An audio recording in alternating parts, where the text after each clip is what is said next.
নাম শ্যামল গায়েন, বাবার নাম মাধব গায়েন, মাতার নাম সন্ধ্যারানী গায়েন। সবার সঙ্গে লাইনে বসিয়ে আমাকে ফোঁটা দিয়ে দিয়েছে। আমার দাদার বিয়েতে আমার বৌদি যেরকম আমার দাদার ইমপ্রুভমেন্ট, বিমলা হচ্ছে তেমনি আমার অ্যাচিভমেন্ট। আপনার কি সমস্যা বলুন বলুন। সেটাই তো বলছি, শুনুন না। কি? হ্যাঁ, আপনি ঠিক আছেন তো?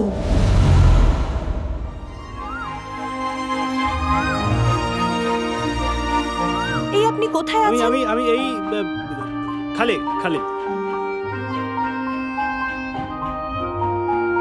এই তো দিব্যি আপনি ঠিক আছেন। কেন করলেন এটা আপনি আমার সঙ্গে? তাহলে কি ওটা ফোঁটা হলো না? ভাবলে হলো না, ভাবলে হলো না। এই প্রেমের বৃন্দাবন থেকে আজ পর্যন্ত কেউ খালি হাতে ফেরত যায়নি।